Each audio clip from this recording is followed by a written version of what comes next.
Welcome to Dollars and Cents with Frugal Freddy, where we have real money talk with a human touch. Today, I have a very special guest, Jackie Cummings Koski. Welcome. Hey, thank you for having me, Al. This has been a long time coming. You got the fancy studio and you're just doing it. Yes, you are our first celebrity on the show. Oh, please don't blow my head up like that. The first celebrity. So before we, jump into the conversation, I call her Miss Jackie, but I met Miss Jackie years ago. I hunted her down on LinkedIn, actually, and I heard about her story, and I had to meet this young lady. So thank you for coming to the show. I'm so excited to have you here. I'm so excited for people to hear your story because you have a phenomenal story. All right. Well, I think when we first met, it was actually in a different capacity. Yes. Through your investment club. Yes. And I'm very involved in investment clubs. Yes. And we don't, hear a ton of talk about that today. But that was really cool. So I loved what you guys were doing. So I was immediately, did I hit you back up right away? I hope so. Yeah, you did. Okay, good. You did. And we'll talk about a little bit about that a little later. So before we really jump in, can you tell the people who you are, your background, where you're from, and how did you get on this journey of F.I.R.E? Okay, Al, let me take you back a little bit. So I grew up in rural South Carolina, down a dirt road, never want to live in rural America again. But I was raised by an amazing dad. He was a single dad with 6 kids. It was 6 of us. I was 5 out of 6. And it was really tough, as you can imagine. My dad, he worked at a factory. It was at like a textile factory. Those were big down south back in the day. Mm-hmm. So, we had food on the table and all of that most of the times, but we lived, at or near the poverty level. Like, I went to Title I school, which, those are schools where, big amount of the population are on some kind of, public assistance. And, that was at least a free meal. But, we barely made it. Mm-hmm. And money was always the reason that we couldn't do something. Mm-hmm. Like literally, like for instance, if kids would go to summer camp, well, I never went to summer camp. Why? Because we don't have the money to send you to summer camp. Just little things like that. Okay. So, but my dad, he made it work. Mm-hmm. And only as an adult can I look back and appreciate what it must have taken. Mm-hmm. Single Black man with 6 kids, raising it and doing his thing. Okay. That's dope. I love that. Yeah. I mean, so my view of, I know there's all these stereotypes, but my view of a Black man is my dad, who's a superhero. So yeah, he, you don't have to be rich to learn about money, but I did take away some good lessons. Like, he always, didn't like debt, you pay your bills on time. And, so those things I remember, not because he sat me down and told me, but because that is what I observed. And I heard him talk about it like to other people. Mm-hmm. And so he was this, strong, patriarch of the family. And when I was in high school, I graduated, the year that I graduated, it was in May, but he had passed away in March of that year. Wow. So he never got to see me graduate. Oh, but I mean, I felt like, I feel like everybody has a mission on this earth, and I felt like kids was to raise his kids. So I was 18. I have one younger sister that was 17. So we were pretty much all adults. Are you the youngest? Are you the youngest? I'm second to the youngest. So I have one sister that's about a year and a half younger than me. Her name is Gwen. Hey, Gwen. Yeah. Hey, Gwen. Shout out to Gwen. So all the things that I know and feel about my dad and the legacy that he left, it all happened in my formative years before I turned 18. Wow. So that helped me realize, how important it is, even when kids are really, really young, they start to learn things from you, mostly from what you do versus what you say. So he had a huge impact on me, an amazing work ethic. He had 6 kids and he worked 2 jobs. Wow. So he probably just wanted to get away from the kids, but he needed a break for the kids. I wouldn't blame him because, my daughter's 5 and I'm like, I can't wait to get away from you. Exactly. So, there's just moments where, you all need a break and stuff like that. And I'm sure he saw that as a little bit of a break. But so when he passed away, I was so young, I didn't even really know how to handle it. It took a little while. I would say there was weeks, maybe even months where even when someone just asked me about it, I would tear up, and I just I wanted to get over that feeling. So I did. And now I speak of him very fondly. He's That's like this awesome. big, huge superhero to me. And he shaped my life in so many ways, even though that, he was only here for the first 18 years of my life. So the main thing that stuck with me throughout this whole journey that we'll talk about is that I knew how poverty felt. And I never wanted to be there again. So most of the decisions I made, it was sort of running away from something, and it was running away from poverty. And so that turned out to be a really big motivator for me, right? So I did things like I decided to go to college. I was a first generation college graduate. So even though I had four siblings older than me, one younger, none of them, finished college. I was the first one that graduated from college, but that was a big turning point. I felt like, okay, if I get my college degree, at least I can get a better job and, get good benefits. These are things that we were told, growing up. So that was like the first thing. And as I'm, going through college, got a halfway decent job. So the college worked out. I ended up getting married a couple years out of college and found out that I was pregnant shortly after that. Had my daughter. I've got one daughter. And so at the time, so I grew up in South Carolina. I briefly moved to Bentonville, Arkansas, because I got a job. That was my first job out of college. I worked in communications at Walmart headquarters. So that was, it was fun. I liked it, young and free. But there wasn't a whole lot of diversity, and I felt it every day. Like I remember, and this is going way back, but there was a Dillard's there. It was in Fayetteville, which was about 45 minutes away. And for my makeup, my brown makeup, I would go there to try to get the color that I needed. They never had it in stock.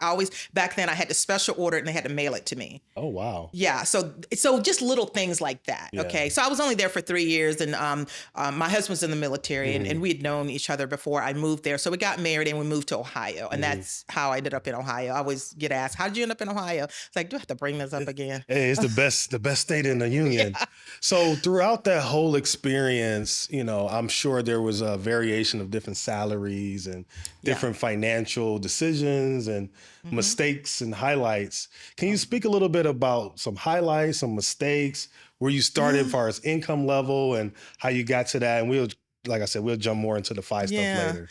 Well, the first job at Walmart was teeny tiny. I was just happy to have a halfway decent job that wasn't minimum wage. There was a lot of, like you said, there's just so many things. The one that stuck with me, because it just felt monumental at the time, was that, I already said I grew up in poverty. When I was in college, I was still a poor college kid, but somehow, I worked my way through college. So I had jobs, maybe even 2 jobs, because just doing what my dad did. But I remember there was a car that I bought, and it was a brand new car. Okay. Current year and everything.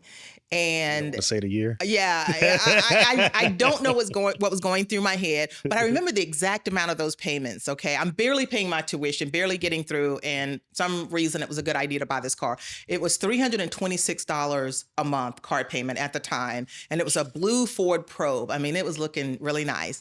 And I just remember it was only like 3 or 4 months in. I'm like, oh my God, I can't afford this. Now the car salesman told me I could, right? So I should have been able to afford it. Yeah, of course. Yeah. So it's like, yeah, you can afford that. So going in there as a payment buyer, not even knowing this silly little thing, I thought the only way you could finance a car was at the dealership. So I never got that done ahead of time. So I took whatever they gave me.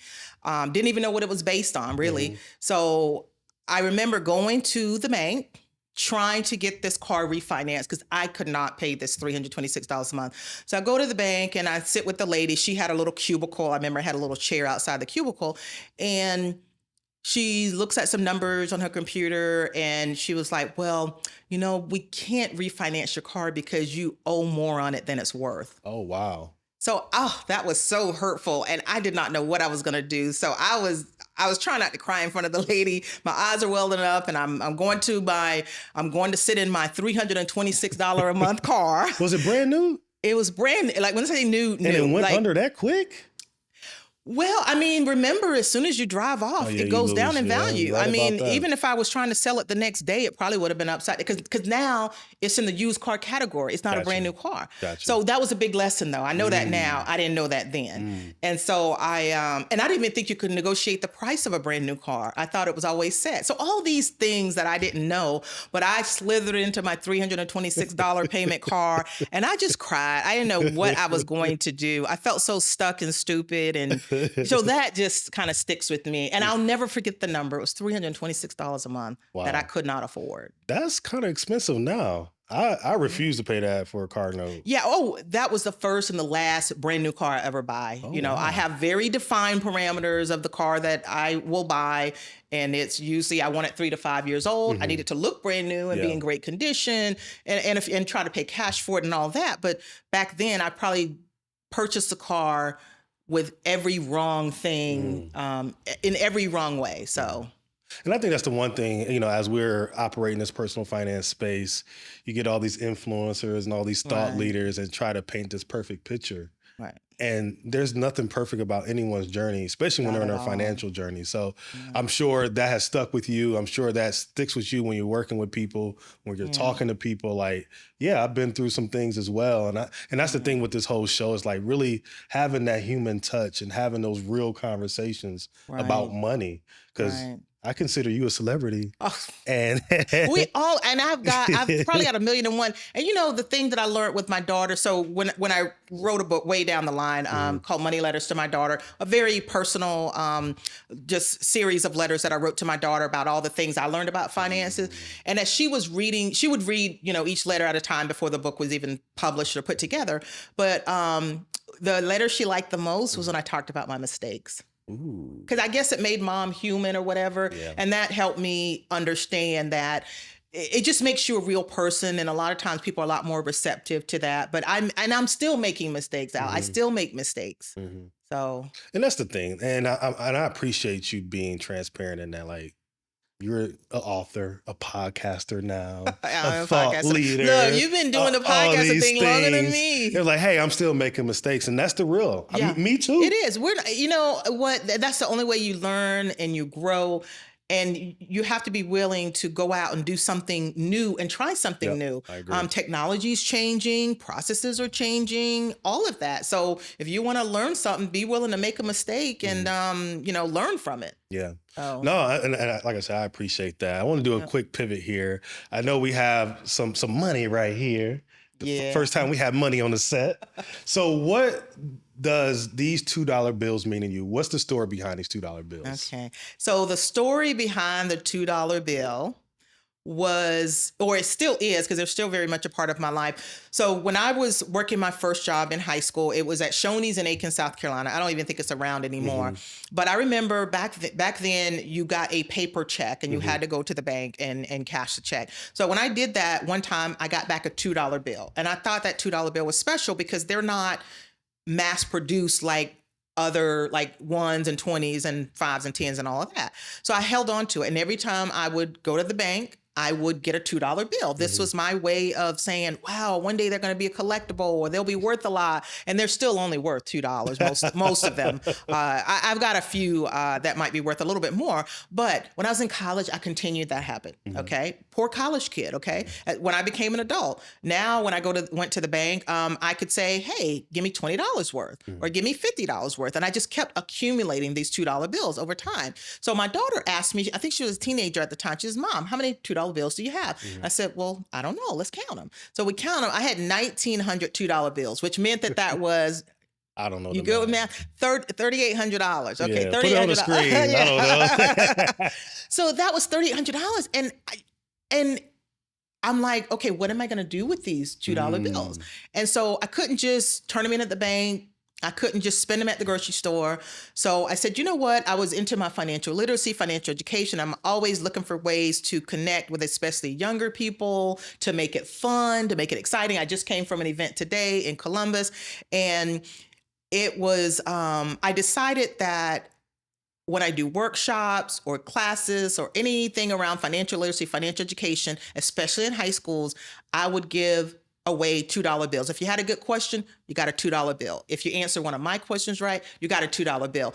And the kids just loved it. Most of them have never seen one. Yeah. Or they have a special story that grandpa gave them one, or they believe that it's lucky and things like that. So it just always gets their attention. So that's how I use them now. And for me personally, it helped me to realize that was the first way I learned to save. So when I thought I had nothing, I was saving those $2 bills. Now, obviously, if they were, in the bank or in the investment account or something like that, it would have been a little bit more, but I held onto those $2 bills. So when you think you can save nothing, save just enough to at least to start creating the habit. Because once you make more, you'll save more. Once you make more, you'll invest more. I agree. So that is my reminder that was my first lesson in learning how to save. So that's what they mean. And that's to the me. one thing, and I love that you say that, because all this money stuff is habits. Right. It's like working your financial muscle. Right. And if we start young with our kids, by the time they're our age and, whatever, they already have that muscle worked. Exactly. And So they they don't don't, yeah. So you're in habit forming mode. So when people say, I can barely make my bills now, I'm living paycheck to paycheck.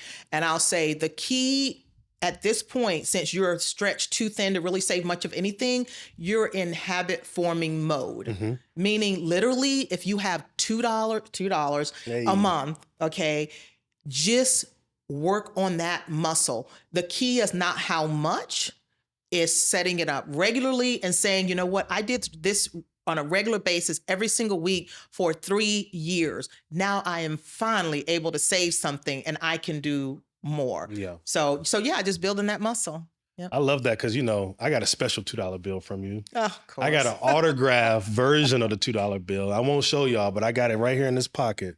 See, But, that makes me feel good. I appreciate that. If you come across Miss Jackie, try to get an autograph one. Oh, But no, I think I love that story. And I remember when we went to a conference together and you told that story. I didn't know that story until you told it about a year ago. And I was like, oh, can I get an autograph? And she, I know. And you were like the only one that ever asked me for an autograph. So I'm really feeling like a little celebrity here. But you are a celebrity. It's not that big. I was happy to do it. I'm glad you kept it. Maybe one day, that will continue to be my legacy or whatever. I love it. I need to, if I meet any athletes or any big stars, I need to have them sign my $2 bill. No, you should be signing it for them. Oh, thank you. Miss Author. But no, and I think that's the one thing. I love that whole saving, that muscle, those habits. And that's where you really get to that next point with your finances. Yeah, because when people are struggling, it's very discouraging to say you need to save $300 a month. Well, they might not have that. And I don't want them to give up hope. Right. So when I focus on the habit building part of it, they start to say, okay, I can do that. I can do it. Yep. Yeah. Yep. So in addition to the saving, like when did you start investing? Yeah. Was it with an investment club or was it before that? Well, I did a little something. So I think there's something to be said for doing something versus nothing. So even if you have no idea, I think early on I was doing just the company match. Actually, when I was at Walmart, which this was good, and a lot of big companies do this, there was employee discount. You got a 15% discount on any Walmart stock. So somebody at work told me, yeah. And I think I ended up cashing that out when, after I got married and we got a home. So I think I cashed out the Walmart stock to help put the down payment on the home. So boy, I wish I would have still had that, but another little mistake there. So I was doing that when I was at Walmart. I always kept like a little bit of savings, and that comes from sort of being in poverty and again, not wanting to be there again. And honestly, I didn't have a safety net. So I couldn't go to my sister. I couldn't go to anyone and say, hey, can you loan me a couple $100s? I just didn't have that luxury. So if anyone has, family or close people to them where they can borrow money, that's a little bit of a safety net. If they can move back in with mom and dad and not have to pay rent, that's a safety net. I didn't have a lot of those things. So I did always keep a little something, because literally, even if my tire blew out and I had to buy like a $75 tire, that would have been hard for me. So I kept something aside because I had to go to work and things like that. So that's where maybe the mindset started a little bit, to say, I need kind of an emergency fund. It was probably not even near where it should have been. And what age was that? So that that was while I was in college. College. That was in college. And the reason I asked you that, one of the things I work with, college students now, Yeah. and, I remember when I was in their shoes and I thought, oh man, I Yeah. need all this money. Right. But it's those, to your point, your mentality started to shift, and it can start in college. Right. As young as college. Absolutely. Yeah. Absolutely.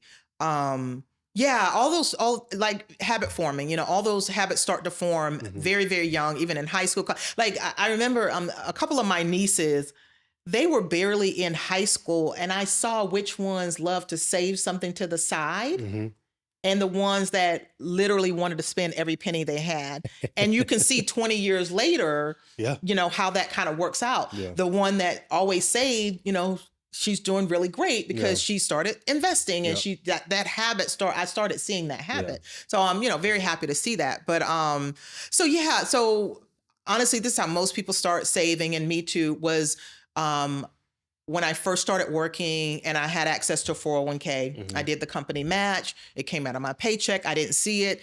Apparently that was what you were supposed to do. So I did it too. But again, just doing the company match, nothing great. And there's something to be said for that, because at least I was doing something. Right. So when I started really, finally did my first net worth statement and started really making sense of this money stuff, I at least didn't start at zero. I had something. Good. That's good. Yeah. So when you started to do that, kind of like I said, I want to talk about this investment club, because I think, I know that's how we got connected, and it was, it's not a popular thing out there in the world that there are groups of people that invest in the stock market every month. And I have the honor of being the president of one, the Cash Lineals. Now you the celebrity. Hey, no, I'm not a celebrity yet. But it's one of those things where, when I came across your story, I think it was about the investment club. Probably. And then that intrigued me. I got to find this lady. And then I learned that she was in Ohio. I was like, oh man, that's all I need. I remember, I don't know if you remember this. I said, I'll come down there and meet with you. And are you considered Dayton? Dayton. Okay, yeah, Dayton. Yeah. I would have came from Columbus to Dayton. I don't care what I had going on. I was trying to come down there to meet you. So are you still a part of the investment club? So let's talk about that. Better investment. Yeah, we can talk. Okay, so now that is what my so pretty much my big wake up call as I'm going through life is I was married for about 12 years and I ended up getting a divorce. Yes. And at the time my daughter was like 9. And it took a couple years because, divorce takes a toll on you, as you know. Yes. And it's very emotional. There's a lot of stress connected with that. There's a lot of sort of reevaluating yourself. So it took about, I don't like to minimize the emotional part. So I believe it's really important to take the time to process it in the time that you need. So it was about 2 years before I was to the point where, like, you know what? I don't know. It was almost like a switch. I'm like, I'm ready to like focus on or asking myself that big hard question. So what is it that I want to do, that I love to do? Because mostly it was about, my daughter and my husband and the family at that point. And so I was just always very interested in the stock market. And I'd throw in that I was kind of afraid of it, right? We all are. Yeah. Afraid, and yes, investing can be made out to be very, very difficult. And frankly, you can make it as complex as you want to. True. There's a lot of pieces and a lot of areas you can start doing, but you can boil it down and make it very simple, like, index funds or whatever, now that I know that. But I was talking to a friend at work, and she was in Boston, I was in Ohio, and she mentioned Better Investing, which is a nonprofit organization. So I like that because, I'm a skeptic and I'm wondering, what is this about? She's like, yeah, they support investment clubs and they're all over the country. You should see if there's one in your area. You should Google it. So I Googled it and I found there was one in Cincinnati, one in Dayton, and they were called model clubs. They were model clubs because they were, one, open to the public, and they operated in the ideal way that an investment club would operate. Okay. So Dayton Club met during the week. And my daughter, she was very active in, sports. She was a cheerleader and doing all this stuff. It was just hard. So I ended up going to the Cincinnati one. Gotcha. And I went to, like, I would say 5 or 6 meetings just to observe, because I'm a curious person and I wanted to be able to observe. So I love the idea that anybody from the public can, attend the meetings and see what's going on. And so I love what they had to say. They were all these smart people, way smarter than me, right? Yeah. And they were talking about looking at analyzing great companies, looking at things like, you know, are their profits growing? Is their revenue growing? Looking at all these data points that they put together. There was this one tool that the organization puts out that pulls all of these data points together that you would want to know. So it saves a lot of time. And so I would say after about 5 or 6 meetings, I decided, you know what, I'd love to be a part of this. And in order to join, they gave me a mentor. She helped me. In order to join the club, you just have to prepare a stock presentation and present it to the club. And so I did that, and that was a very good learning process for me. And so I joined the club, and that would have been 2008. Hey. Turned out to be a really, really good time to start investing. Was that right before the market crash or before? It was in 2008 that the market crashed. Okay. So doing all this learning, so it might have been 2007, 2008, but most of my heavy lifting with investing started happening in 2008. And it turned out to be a really, really good time because you went from like 2008 to 10 plus years of pretty much a bull market. So it was a good time. So I'll give a lot of credit to that. I just happened to be finally invested in the market when the market just had this huge growth. And so I remained a part of that club for nearly 12 years. Oh, wow. Yeah. I mean, only since and I was still in the club even when I retired from my corporate job. So I love these people. They were so smart. They were so welcoming. We'd go to lunch afterwards, and we were just all nerds about learning how to evaluate great companies. And this was long-term value investing, being a proud owner of great companies. Yeah. And so to this day, I will always have a single stock portfolio because I enjoy, I vote my proxy, I do all of that stuff, right? Because I just love being a direct owner of certain companies. And I love Better Investing for that. And all these people became my friends. I adore them. They became my mentors. I'm still friends with them. And probably I even draw a parallel between the F.I.R.E community and Better Investing and investing clubs. It's all about community. It is. You're right. Yeah. Being around the like-minded people that were interested in the things you were interested in. And you just immediately connect and create that bond and community. So I definitely draw parallels between the two. And it's crazy you just said something about, being an individual stock investor. Yeah. We actually had the opportunity of 2 of your former club members coming to our club meeting, and we showed them our portfolio. We was all proud and stuff. And I forgot their names, but he's like, what's the point of being an investment club? You got a bunch of ETFs. Right. I was like, oh, that hurt. Right. Which was a very legit question. A very legit question. And it challenged us. Right. And we only kept one ETF. We got VTI, but everything else, got Starbucks. Now, what is VTI? The total stock market. Total stock market index fund, and that's the ETF version of it. Yeah. And there's 3,500 plus stocks. So that easily spreads out your risk a little bit, you know? And when he said that, I was like, oh man, I'm like, man, we got to sell all these ETFs. And, but to that point, it challenged us to look at those data points, to see, to really do the research and not just get a stock that you hear out there. Right. And that was a question I asked you guys. I was just curious. I said, because I was at one of your meetings and it was always fun to hang out with you guys. But I said, so what do you look at, or what data points do you use to evaluate whether or not you want a stock to be in your portfolio? Yeah. So that's a hard question. And again, it's going to take people that have the inclination and the interest. The vast majority of people do not, and they're totally fine with index funds. And for me, the vast majority of my overall investable assets, it is index funds. That's awesome. Okay. And the split would be probably about 10 to 15% is in individual stocks, and the rest is index funds. So it doesn't have to be all or none. Right. We was like all. Yeah. Right. No, and I love that. And are you still on the board? for Better I'm Investing? still on the board of Better Investing. Now, I was on the regional board for many, many years, and I joined the national board of directors, and it was completely an honor. I still enjoy awesome. that. I've been on the national board, I think 4 or 5 years, which has been a wonderful experience. I was on their board before I left my corporate job. And here's a really cool thing. You would never hear this from a nonprofit. They're a nonprofit organization. So for the longest, we have some operating funds, obviously, right? And some of it is short-term funds, some of it is midterm, and some of it's long-term. So, we had all of the money, even the long-term money, in savings accounts or CDs. Really? And this was a board topic a lot, saying we're not walking the walk. We support investment clubs that invest in individual companies. So we created an investment committee, including myself and 4 other people.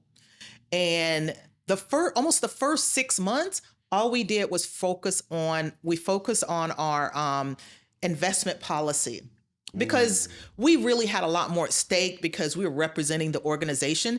And so we had to decide, okay, what percentage of the funds that we have do we want to put at risk in stocks? And we decided only long-term money that we think we would not need for 5 years or more. So all the rest is still in safer things, right? That's a responsible thing to do. But we operate pretty much like, we're asking if I was still in investment clubs, we operate pretty much like an investment club. We all have stocks that we follow. We use all these data points using that tool called the stock selection guide that pulls all this information together. We meet typically on a monthly basis. We vote on the stocks that we have. We're very transparent about it. But, we felt like we needed to walk the walk. Now, you won't probably find any other nonprofit organization investing in individual stocks. Right. Now, because of our organization in particular, it makes sense for us. But some of them don't even invest even in index funds. They like safe vehicles like CDs or savings accounts. And for long-term money, why not do an index fund? But most people are, again, just because you're on a board or whatever, it doesn't mean that you are comfortable with investments, and it may scare you. And more than anything, most of them are probably deathly afraid of losing any money on behalf of the organization they represent. And the truth of the matter is, if it's long-term money, you might lose a little bit in the short term, but just look at the history of the stock market. As long as you know about what to expect and you have prudently looked at what percentage are you willing to at least invest in an index fund like VTI or something, only long-term money, it makes sense, but it takes someone that really understands that and is comfortable with it to kind of bring it to the floor. I love that y'all do that. And that's Better Investing. Google Better Investing. Yeah. It's all about investment clubs and really trying to educate the people out there about investing in the stock market. So mostly about education. Oh, yeah. So we're going to pivot. Okay. We're going to talk about what I want to talk about. And what's that? And everybody else want to talk about. Your FIRE journey. What does FIRE mean? Okay. What does it stand for, and what does it mean to you? Okay, so that's an important distinction. So FIRE stands for Financial Independence, Retire Early. Now, it's a fancy new name, but really the concept is not new. It's a different spin on live on less than you earn and invest the difference. The main difference is that that's sort of you speed that up a little bit. So instead of doing it in a typical 40 years, now that we're in such control of our own investing for our future and our retirement, why not do that in 20 years or 15 years? Yeah. And there's some things that you can do to optimize your finances to get there sooner. And not that you're necessarily running a race or even running from your job, but think about it. Most of us work to pay the bills. Yes. So the sooner you can get away from that and maybe do what you love. Like we're in this great studio. Your man, he's like, this is what he loves. Yeah. Full time. He lives and breathes it in full time. So I want everyone to do what they love. But I was taught you get a good job with good benefits, you pay your bills, and that's what you do. And you do that for 40 years. And back then you got pensions. Well, that's gone. And I think that was part of the shift to say, okay, so now the company's saying, we're not managing your money anymore. You're not getting a pension for the rest of your life. You can participate in this 401k, but we don't have nothing to do with it. You got to pick your own investments and you got to figure this out yourself. That's basically what happened.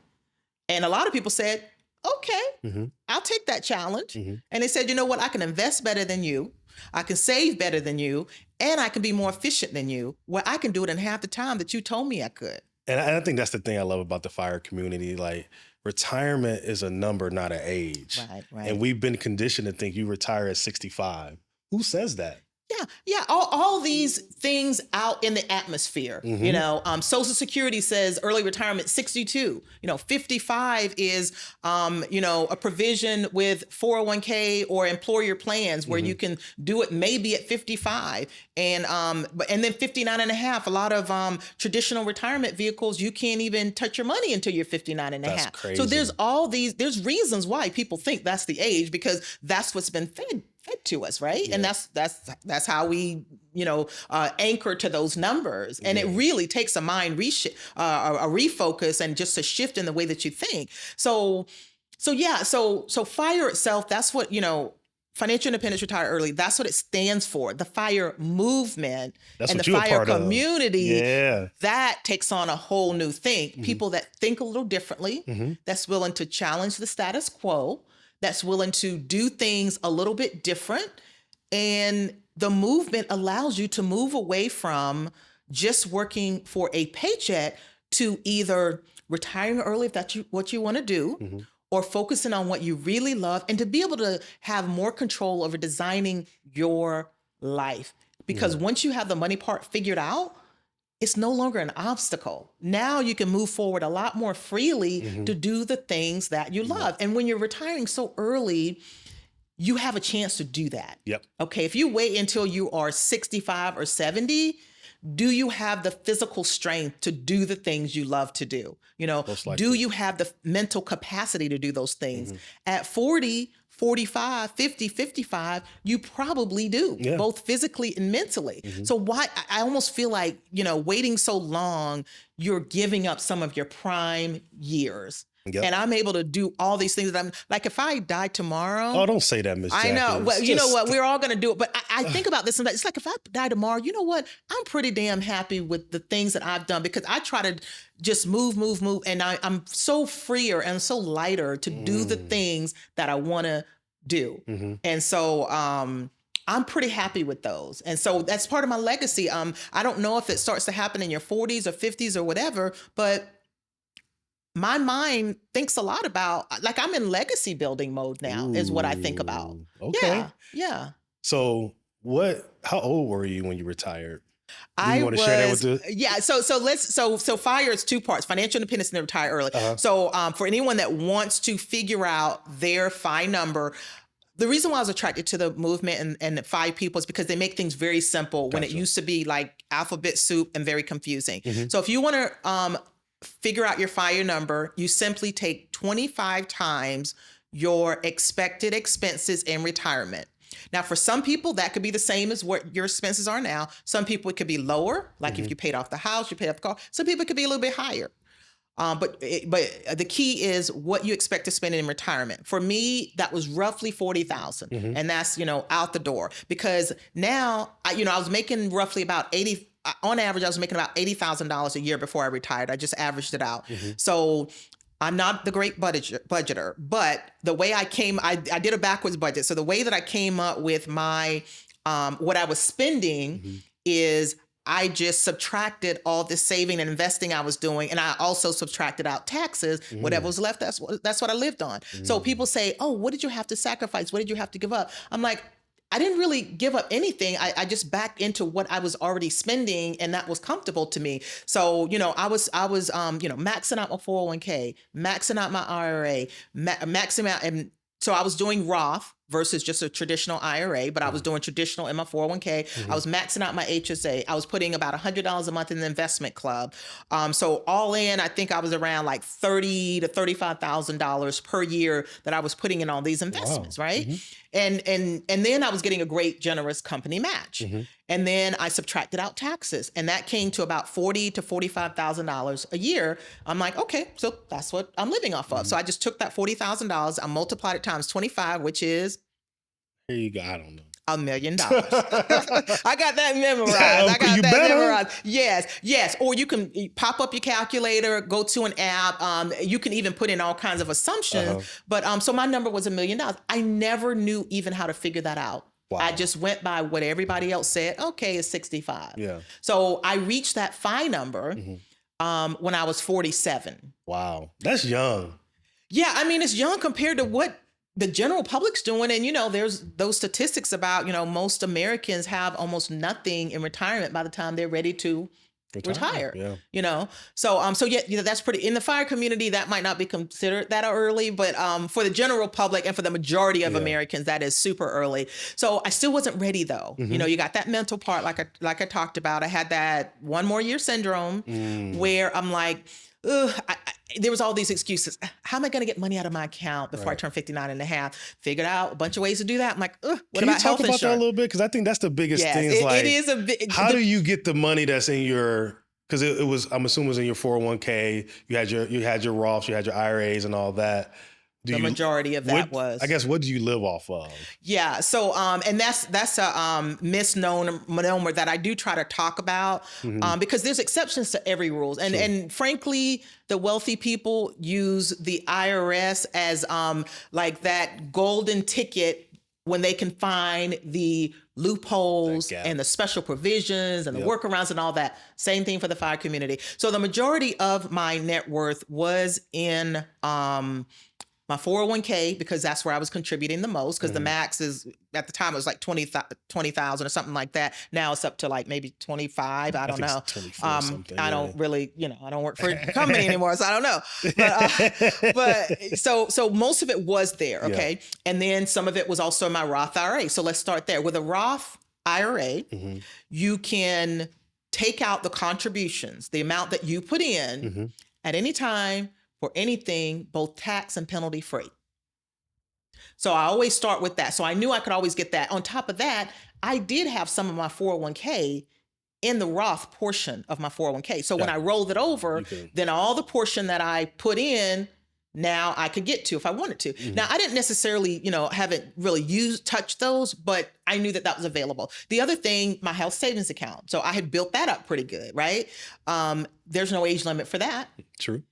Then I had just like a regular brokerage account. I think the brokerage accounts are not talked about enough, but no strings attached. And they have somewhat of a tax advantage because whenever you sell something, all you do is owe taxes on the growth, not what you put in, and the amount that you're taxed on if you've had it for more than a year, which is called long-term capital gains, is at a lower tax rate than your regular income. That's crazy. Yeah. That's so crazy. So my brokerage account, and not to mention my investment club. By the time I retired, in my investment club, I had about $35,000 in my investment club.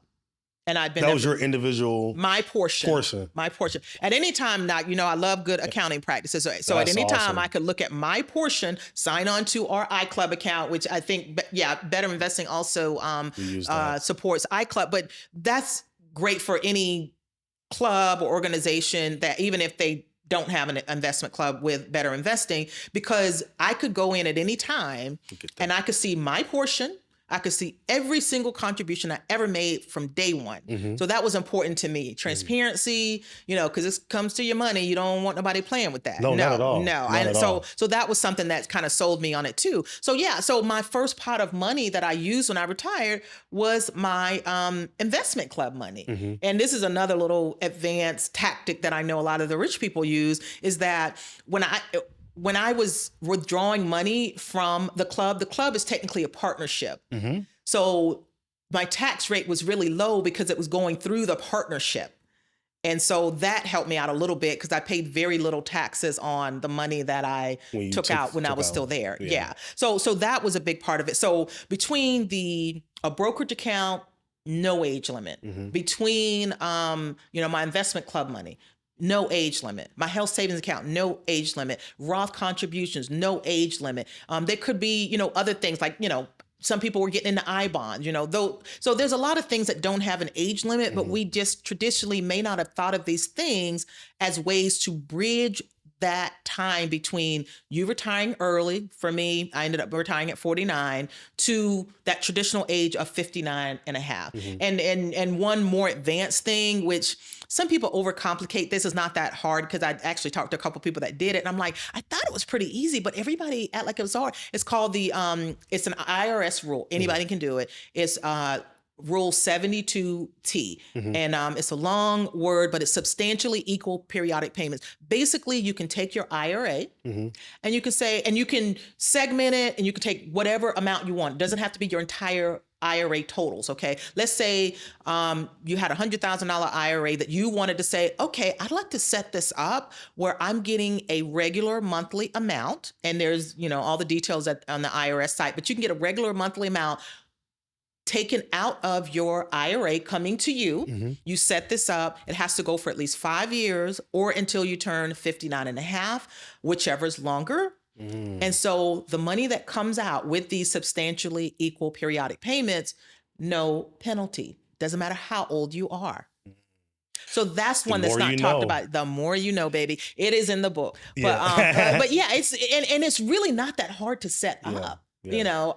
Just everybody that was talking about it said it was. And when I started doing my, it's so much better when you do your own research, because you're not, you might be somewhat biased, but whoever you heard it from, I realized that there was a lot of bias, to what they were saying or whatever. It was clouded. Yeah. So yeah, when I figured out, I'm like, that's pretty cool. Now, I don't have a 72T set up. I have a couple friends that do, that have retired. I think I'm going to set one up. And the cool thing is that I can segment any amount that I want to pull off or to throw off whatever amount I want. Let's say, for instance, if I say right now, I don't want too much, but it'd be neat to have like an extra $8,000 a year, during this bridge. And so all I have to do is, set up and get an IRA or a portion of my IRA funds, figure out what it would take to throw me $8,000 a month or a year.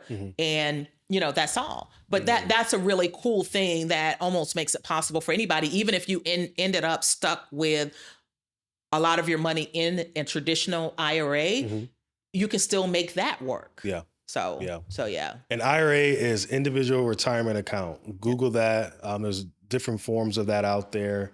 And also, get a good certified financial advisor to help you navigate all that, and a good tax attorney as well. So you just mentioned something. Yeah. And another reason why people are here is your new book that's coming out. Your second book. You're a two-time author. Yeah. Now, the first one was self-published, and that was a labor of love. That will forever be my greatest work. Oh, and these were just little letters I was writing to my daughter, trying to make them as entertaining as possible. But as you know, as soon as we learn something, what do we want to do? We want to teach it to our kids. Yep. And that was my goal with that book. And that was like 10 years ago.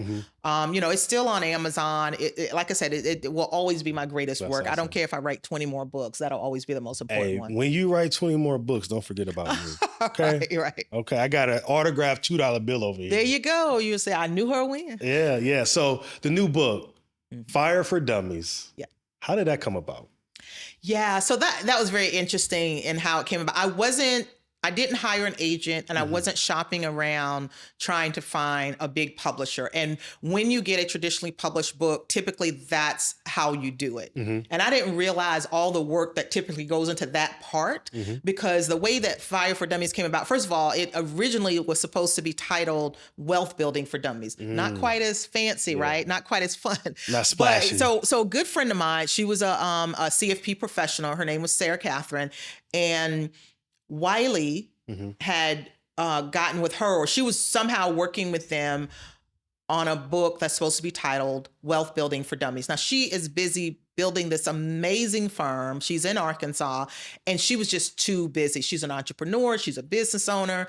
And she pretty much, she sat on it for a few weeks and just said, I just don't have the bandwidth. And so she went back to them. And of course, they asked her, they said, well, do you know anyone else that might be a good person to write this book? And she said, I think I do. So she emailed me. She's like, yeah, this Wiley Wealth Building for Dummies, they're, wanting to do this and I can't do it.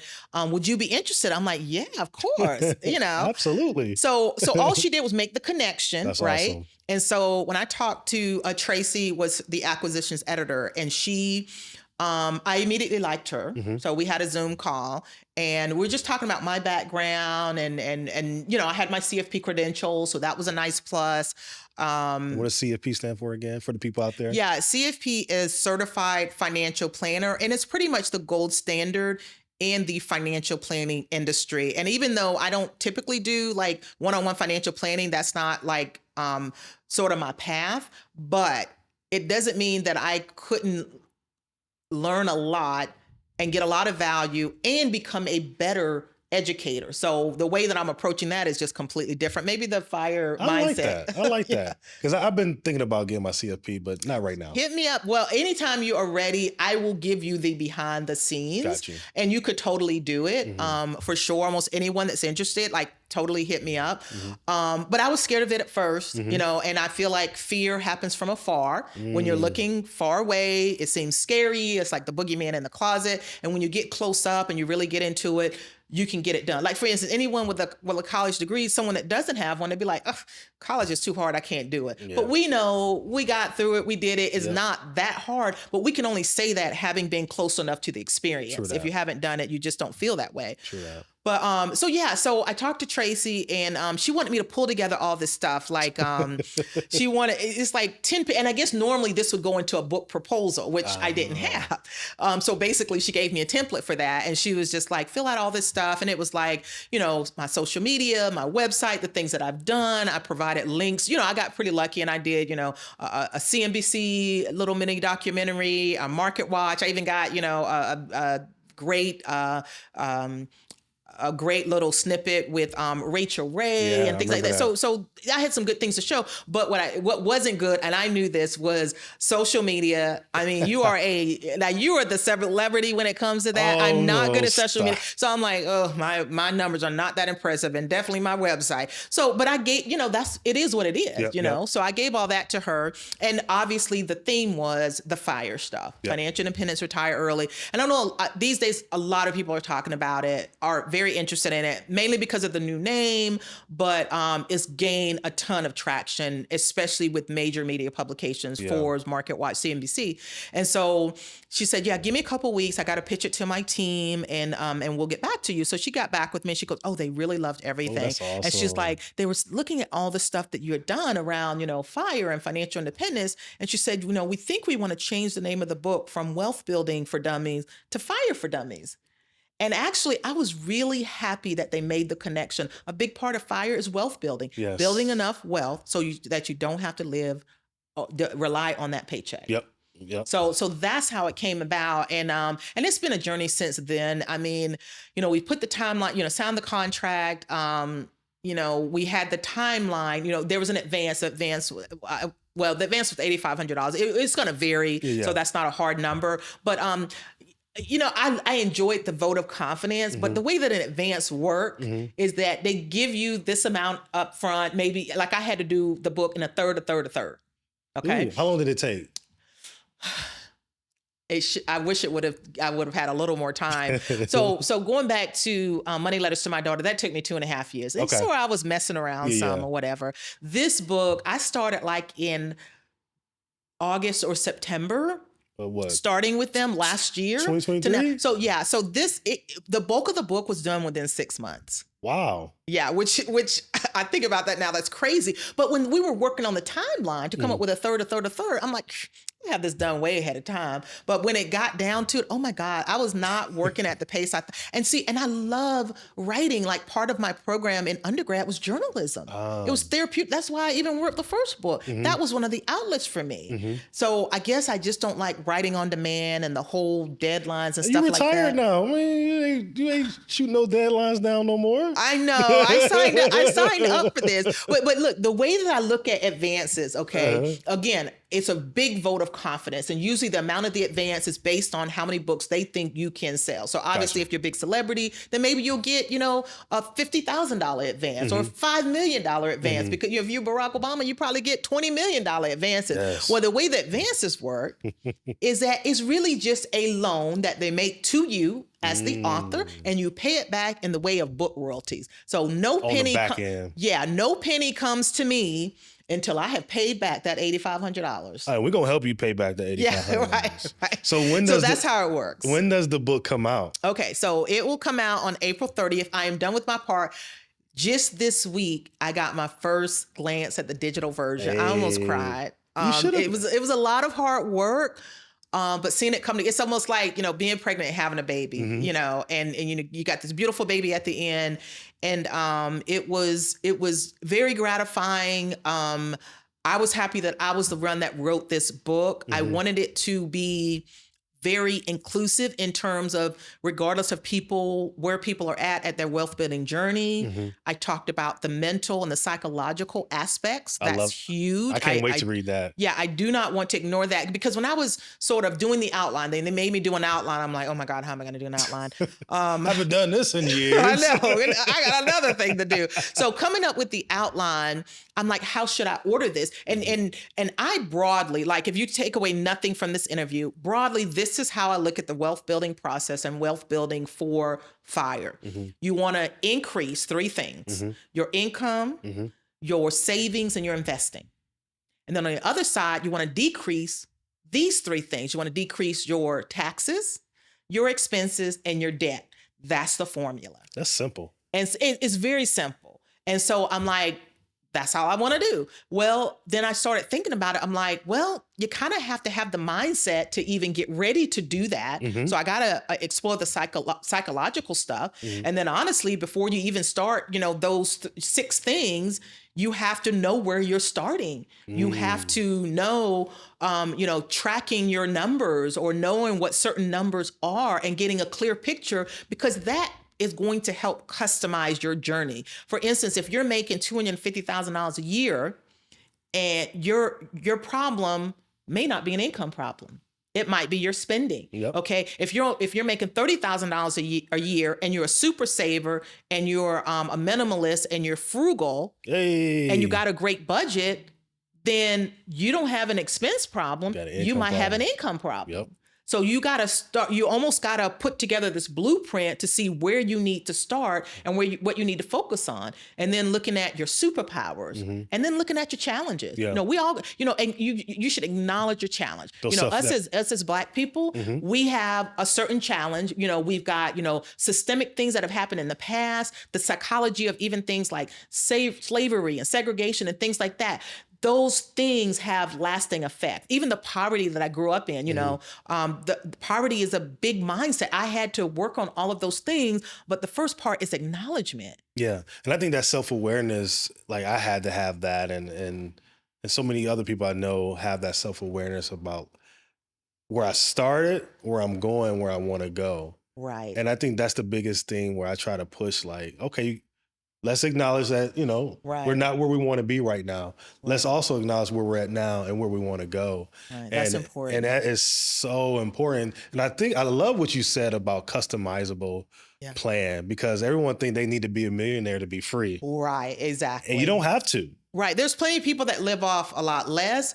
Some people that are only comfortable with a lot more. And the thing is, we're not here to judge. Right. Okay, so if whatever you determine is what you want to work around. If you feel like you need, $150,000 to live on, and that's your number, those are your annual expenses, then you need to work around doing that. You probably can't accomplish that being a teacher making $50,000 a year. Yeah. So maybe you're a doctor. That might be more doable. Yeah. If that's what you want to work around it. Yeah. So it's just going to be a little different for everyone. And the biggest question you get asked is, where do I start? Yep. And people will immediately start throwing out prescriptive stuff. Like, oh, you need to go get VTI. You need to blah, blah, blah. No, you need to assess where you are at. Yep. And typically by the time they ask that question, most of the time they've kind of worked on some of the mental stuff where they are ready to do something. The first thing is to assess, the 2 biggest numbers I say that are important. would be knowing your net worth. That was such a powerful exercise. And what is net worth again? Net worth is your assets minus your liabilities. So, things like your retirement accounts and all of that, all the good stuff you got going on, savings account, investment accounts, those are your assets. You subtract any debts that you have. So if you have a car loan, if you have a mortgage, you deduct that out. Okay. So you come up with your net worth, and there's a lot of easy net worth apps and calculators online that make this really easy, but it kind of gives your whole picture, and it is a snapshot in time. And then the other thing is your FIRE number. And I want people to know that there is a big distinction. So a net worth, you would include your house, you would include your car, but your FIRE number is assets that you can pull from. Your access to. And you can't pull, you really can't pull money and live off your house. If you happen to move and you sell it, then yeah. So those are two different numbers. And then of course, knowing your true debt that you have. It's scary to look at all your debt and see where you're at. But that is going to be important, because how are you going to pay it off if you don't even know where you're starting? True. Maybe you can go pull your credit reports and look at things that, you might have forgotten about. And the other thing, obviously, is your expenses and how much it costs you to live. And it's kind of cool to do that inventory, because if you do put it on paper, use an app or whatever you're comfortable with, even if you use a yellow notepad, to kind of look at some things that you're paying for, and you're like, I get rid of that. Why am I paying for that? Yeah. So I like this value spending. Spend on what you value. That's why when someone will post like, this is what their expenses are, people get really judgy. They do. They're like, why you got a $600 car payment? Or why are you spending $300 a month on dog grooming? Because they value that. They value that, right? My daughter's going to hate me because she's a dog mom and a dog lover, but I would never spend that much on dog grooming. I would, my daughter got mad at me because I wouldn't even take the dog to the vet. I'm like, look, when we grew up in the South, them dogs lived outside and they fended for themselves. It's like, we did not spend money. Long life. And you know what they got?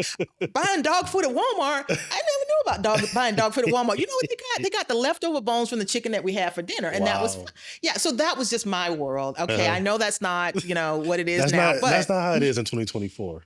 Yeah, exactly. That's not how it is in 2024. And people love their pets. So I'm not going to judge you. Right. And inevitably, and I post mostly in our the Catching Up to 5 Facebook group, because I don't do a whole lot of posting otherwise. But when I hear sort of these, and people, they're good people that mean well, and sometimes they don't realize how judgy they sound. True. And that you are almost attacking this person's values by saying, I would eliminate the dog grooming or eliminate whatever.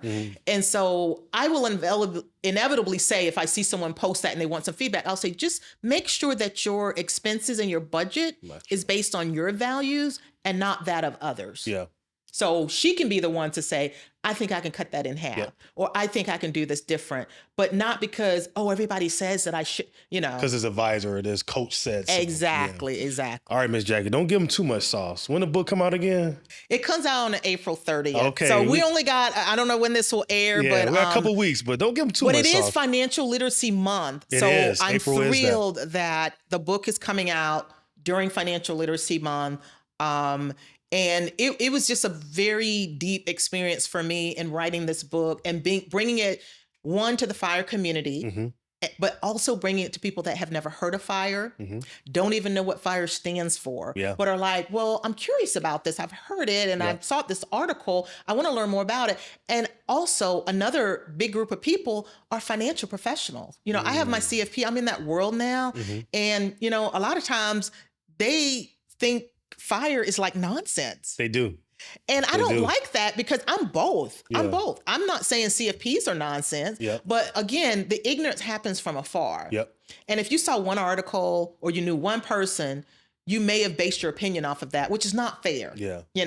So I'm just hoping to get it in the hands of people that are curious about it for a number of different reasons, where I take both my experience and my journey and my knowledge from my firsthand experience, and I couple that with all the training and education that I got to become a certified financial planner. I also have my AFC, which stands for Accredited Financial Counselor. That's another designation if anyone's interested. That's mostly about coaching, counseling, and education. I think I'm gonna get that. Yeah. And that helped me a ton. I know CFP is a lot more recognized, but the AFC is a worthy credential as well. So I take all of that and I put it into the book. And I think a lot of times, people will have experience and maybe not the credentials or the education, or it might be reverse. And I was glad that I got both because, I made it to financial independence and retire early without having a professional and all of that. And I had Talk figured your this stuff out stuff, Miss myself. Jackie. However, I was only learning what applied to Jackie. So when I went to the process, and it wasn't even a part of the plans, it was crazy how it came about. But once I realized that I can use my certified financial planner credential in other ways than what is traditionally used, I was all about it. And plus, there's not a lot of representation. I think only there's right at 100,000 professionals that hold the CFP credential. Wow. Only 2% of them are African American. Wow. So very small. So I took that one for the team. I'm like, I can take one for the team. I can do something I'm interested in anyway. And the way that I use that is that I'm trying to wave more people in and give them a peek behind the curtain so they won't be so scared or think that it's something that's too hard for them to go for or whatever. So that's my contributions to, the field. And we appreciate you. We appreciate you because of that. Yes, I'm definitely trying to do that. And I have people reach out to me all the time. And I'm like, yep, let's set up some time. I'll tell you all about it. I'll tell you my biggest takeaways. And you should definitely, even if people that are remotely considering it, I'm not trying to say, yes, you should get the CFP. Maybe not everybody, but I want to give you a glimpse at it so that you can make a better decision. Yeah. But I don't even introduce myself as a financial planner. I really reference myself as a financial educator that holds the CFP and the AFC credentials, because I want it to be clear that I have the same education, the same knowledge, and the same training as this financial planner that works with billionaires. Okay. And my belief is that why shouldn't everyone have access to the knowledge of a CFP professional? I agree. And that's what I try to infuse in the book, because I don't just I tell a few stories and anecdotes, but it's really focusing on helping people through their journey. And some of the concepts can get a little bit complex. And because I understand them both from experience and my training, where I can apply it to a broad number of people, I'm able to dive into it a little bit more, but still do it with clarity and conciseness. And that has been a big, important thing to me. I work a lot with high school kids, and I'm challenged with that every day because I need to explain things to them that could be complex. I need to make sure or explain it in a way that they can understand it and really break it down enough for them to know what they need to know at their age. For instance, if someone asks me what a mutual fund is, okay, I give myself a challenge. I'm like, how can I explain this in 5 words or less? It's like, let's do that game show. Can I ask you that question? Yeah, ask me that question. Miss Jackie, what's a mutual fund? Okay, a mutual fund is a basket of stocks. Okay, that's all they need to know right now. And then if they start asking me more questions, well, can it be other investments? Yes, it can be other investments too. It could be bonds. It could be all kinds of things. Well, so how do you get it in? So then we've got a dialogue. I would rather inspire a dialogue where we can talk more about it, because if you give anybody too much from just one question or in the very beginning, you're going to lose them. They're going to get confused and it's not going to make any sense. So how can you make it simple? Start with a very broad, high-level concept, and then we can drill down. I had a similar experience with that. I've been working with the students at OSU, and it was a dialogue. I had my presentation deck. I'm going to touch this. Right. It became a dialogue. It's a dialogue. It really is. If you can inspire them to ask questions, like the event that I was doing today, we had young girls and they were asking the best questions that the right answer was, well, that's a little too complicated. No, the answer is, that is a great conversation starter. Let me give it to you broadly. And mom, it was for mothers and daughters. Mom, this is a great opportunity where you can learn and she can learn. They have a phone, right? Oh, yeah. Mini computer. A phone, a computer, iPad or whatever. So if they were interested enough to ask that question, I'm like jumping for joy. Yeah. And I think the one thing that I love about your story is that you did it, then you got credentialed, and you're a millionaire, let's just say that. And you're helping people. Because a lot of these advisors are not successful financially. You Yeah, know what I'm saying? and none of them will share their numbers. Exactly. So that was a big thing for me. I learned so much from the people that were sharing their numbers. There were blogs like Root of Good, Mr. 1500 Days. I loved the bloggers early on that were sharing their numbers. Now, my numbers weren't exactly like theirs. For instance, I wasn't a highly paid engineer that also had a spouse that was highly paid technology person and with no kids, but I was able to adjust.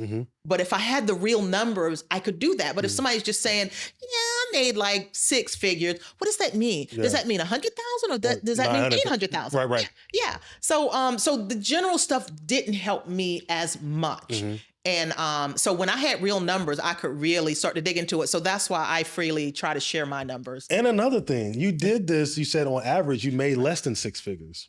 Oh, yeah. No single year did I make more than 6 figures. Wow.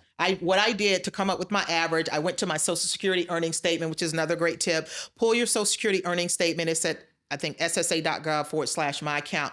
And it's not that you're looking for benefits or whatever, but you want to make sure your earnings are reported correctly. And it kind of gives you an interesting look at the trend of your salary over the years, right? So I went and looked at that. I took the last 10 years and then I just averaged that out. So on the high end, it was like maybe 95,000, never got to 100,000. On the lower end, it was like maybe 65 or 70. And I was in, a portion of my salary was variable commissions. So each year was a little bit different. Gotcha. So yeah, so it wasn't like this, engineer that got a big salary that stayed consistent or whatever.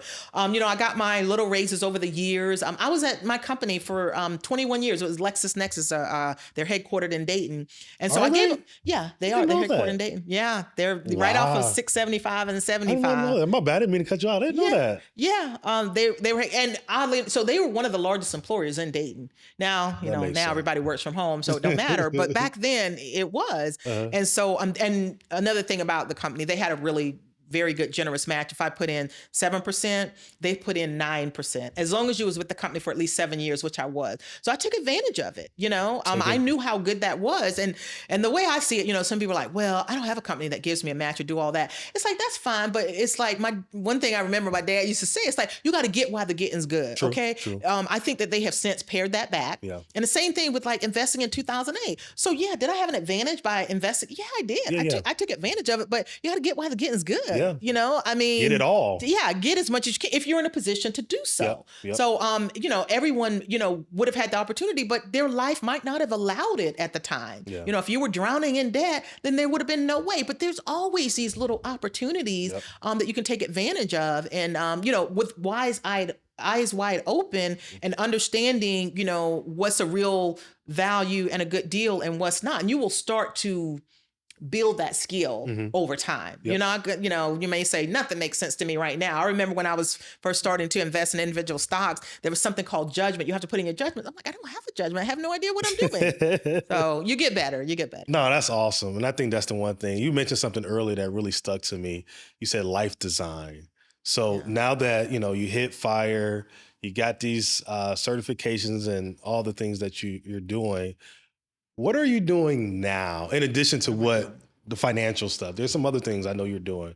Can you share with the people, what are you doing now? Oh, I don't know. What are you talking about? I know you're catching up with F.I.R.E. Oh, yeah. So it's all still financially focused. There's most of it. Yeah. And also I know you're doing something with schools, education, it being in the curriculum and all that. Well, and see, here's a cool thing, Al. You think about your hobbies and your job. And having reached F.I.R.E, not being tied to a job, those are for me one and the same.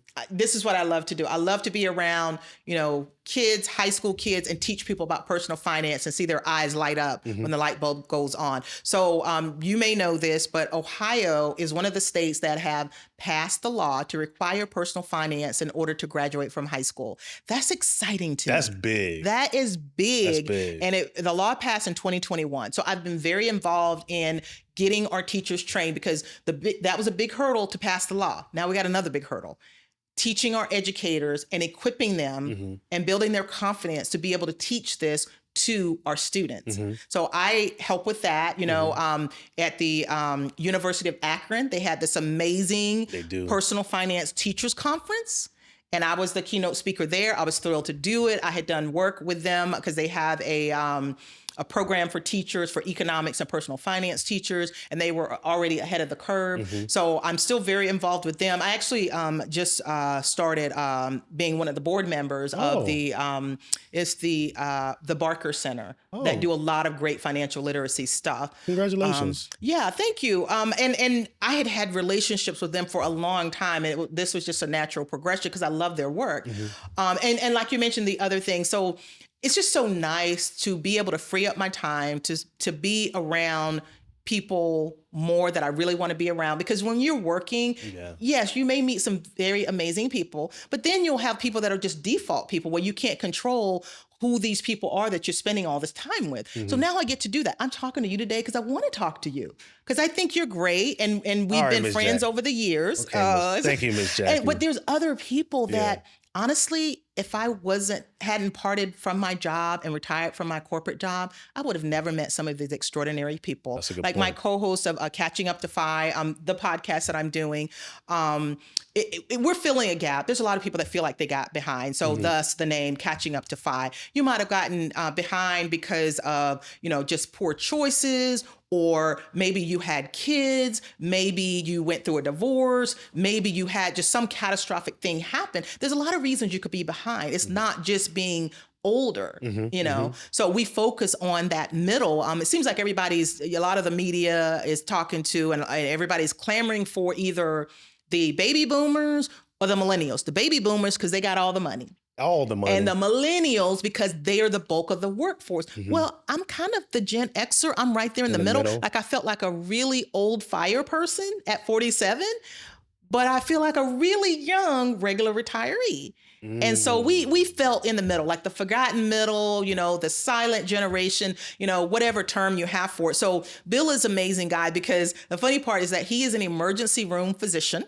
That's sweet. And this guy's saving lives, and we were very good friends for a long time already. So I was already a super fan when they first started Catching Up to F.I.R.E. They even have like a Facebook community that grew like crazy. The podcast grew beyond their wildest dreams. And so the other co-host, Becky, they were supposed to only do 10 episodes. Well, 60 episodes in, she's like, what are we going to do? Wow. Yeah. And so he wanted to continue with it. And when he reached out to me, I was thrilled. So we've done a ton of different episodes. We've interviewed Mr. Money Mustache. We've interviewed J.L. Collins. Some heavy hitters. So many great luminaries in the FI community, but also professionals as well, because we want to give our audience very high quality resources and experts like Christine Benz from Morningstar. She's amazing. She is pretty much head of the Bogleheads Conference. She started in the industry when there were very few women. Wow. And so it's amazing to see her. I know she must have been among a ton of men. So I'm thrilled that I get to work with him all the time. So I say when he's not saving lives at the hospital, he's podcast recording with me. And it's a lot of fun. So I know he does a lot. He puts in a lot of time. So do I, but we absolutely love it. That's we awesome. are so thankful to the guests that we have on that have said yes. We're so thankful to our community, our audience.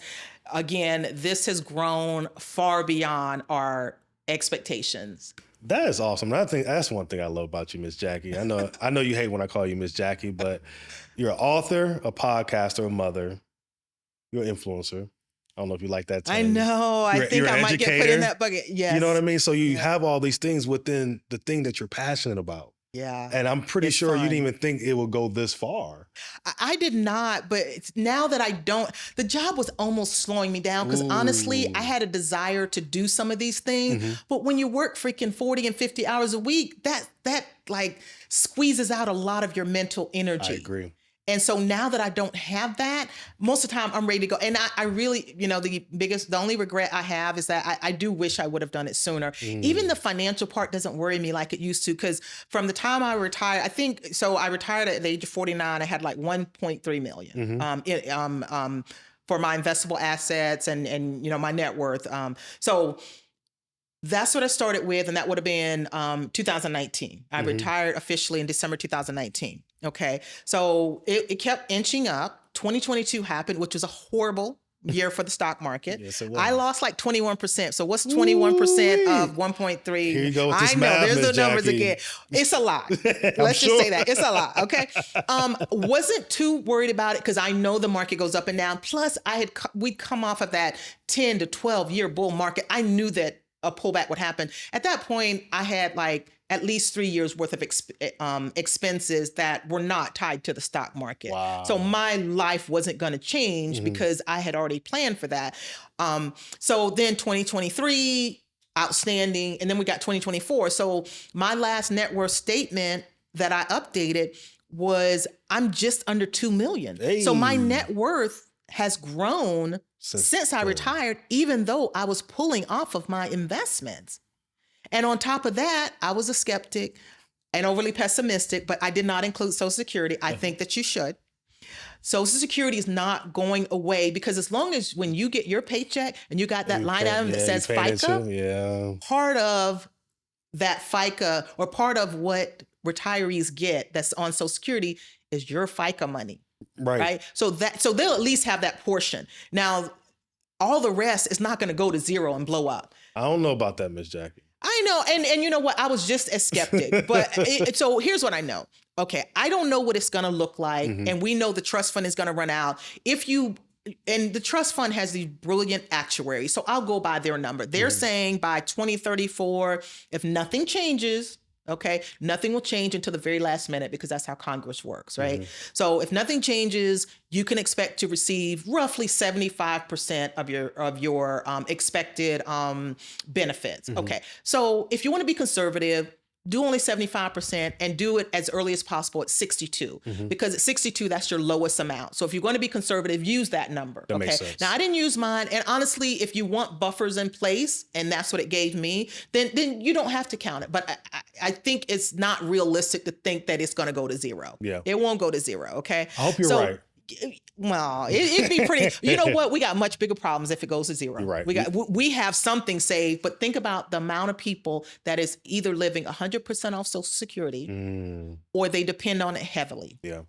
So if you took that away for millions of Americans, that would be a big problem. Bigger problems than what we have to worry about. Real. So just looking at it like that. So, but I did not include it. But I'm admitting another mistake that I was overly pessimistic, okay, about it. And I had not done any research. I was just going by what people were saying, which probably had a whole lot of political undertones, right? Yeah. So because I didn't include that, looking at my statement, even if I take it at 62, I'm getting about $2,000 a month for the rest of my life. And it's adjusted for inflation. So that is the backstop in my later years. So even though I might be pulling off 4%, in the early parts of my retirement, by the time Social Security kicks in, I may only need 2%. So I'm like, that's my backstop. I'm like, what was I worried about all this time? Yeah. You can live off of that. At least a portion of. And again, that's the backstop in the older years. Even if you retire early, that's only a portion of your retirement. You got your early part, you got the middle part, and then you got the late part.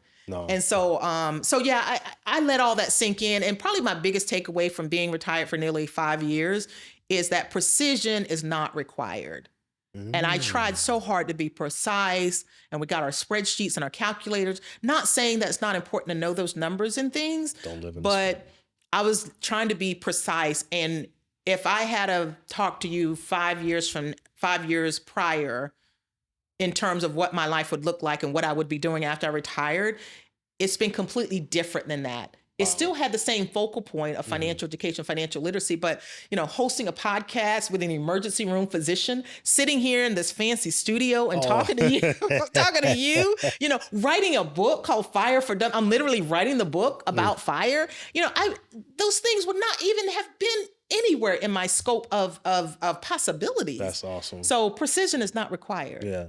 And I think that's a powerful statement. Yeah. And you said a lot. You dropped a lot of gems. What would you leave the audience, like 3 things while they're on their FIRE journey or financial independence journey? Okay. My main thing is probably non-financial. And I always like to say, give yourself a little grace. Like, you're not going to do everything perfect. You're going to make mistakes that you will later realize they were lessons that helped you be better for the next time. They helped you grow.